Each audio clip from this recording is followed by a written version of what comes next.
Behold my stuff!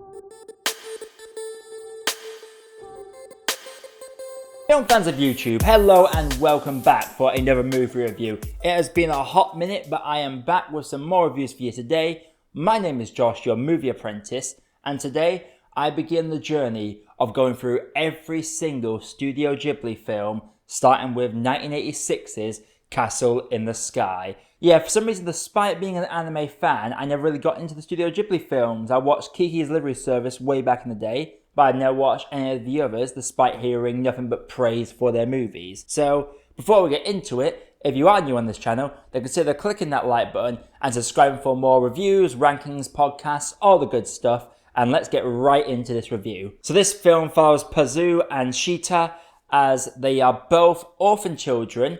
Pazu, he wants to prove that his father was telling the truth about this castle city in the sky called Laputa, and Shita just so happens to have a family heirloom that may be the key to finding this city. But as with a lot of mystical adventures, there are always other forces trying to get it as well. So my first impressions of this film, this is just over 2 hours long, which is very long for any animated film, let alone a mid-80s anime film.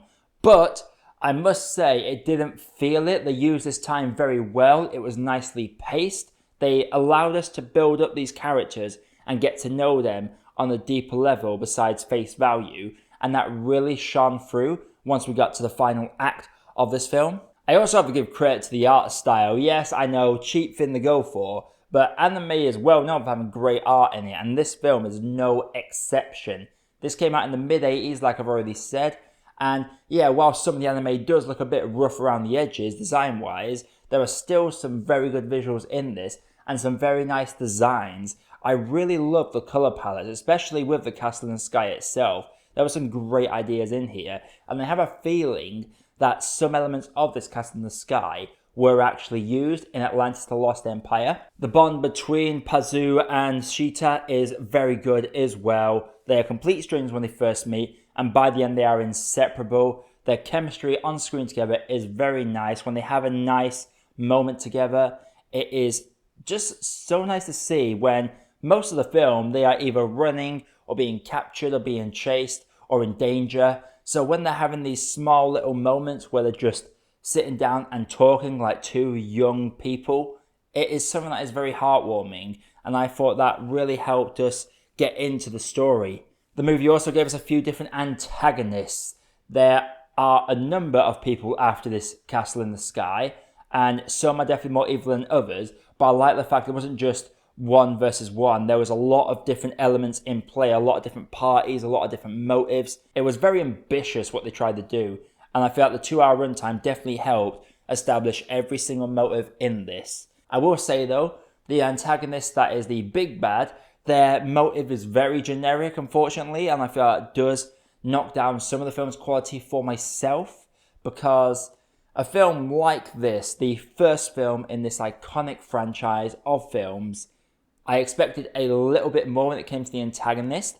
I will say the film just kind of ended as well, which is another thing that bugged me a little bit. I suppose I can't really whine about that too much, because the fact this is a 2 and a bit hour long film and I still wanted more after it, it's just a testament to how well made this film is, because back then, the 80s, animated films, action films, comedy films, a lot of them barely reached the 100-minute mark.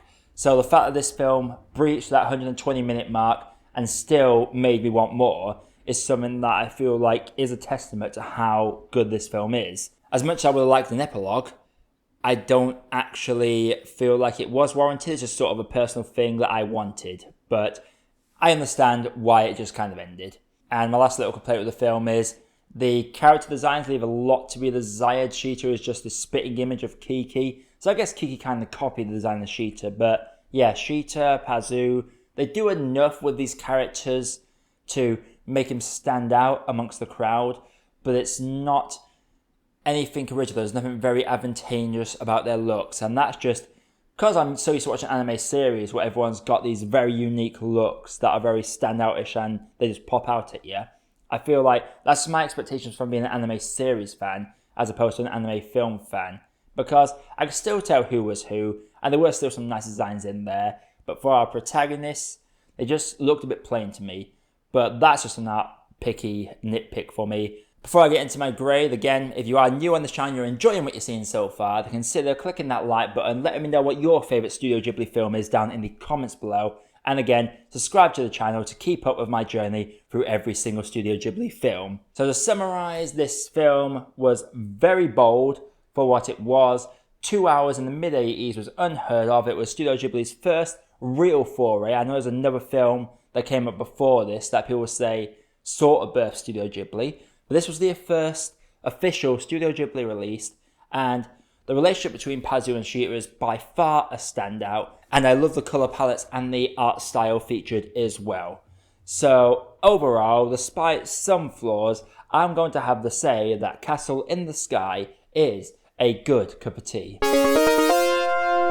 So Castle in the Sky, where will you rank it on your list of Studio Ghibli films? Let me know that down in the comments below, as well as your favourite. Coming up on the channel, I'm just going to be looking at exclusively Studio Ghibli films. So next up will be Grave of the Fireflies, which I'm not looking forward to because I've heard it's very sad and I don't like crying that much. And this Sunday's Wild of Movies episode will be covering The Breakfast Club, so keep an eye out for that. But until next time, everyone, continue enjoying movies, have a lovely day, and I'll see you in the next video. Hey, thank you for watching, and thank you for making it to the end of the video. While you are here, if you haven't done it yet, please feel free to drop a like and consider hitting that subscribe button for more reviews coming all the time. And also, while you are here, there are some other videos over there that you might want to sink your teeth into. Have a good day, guys, and do enjoy.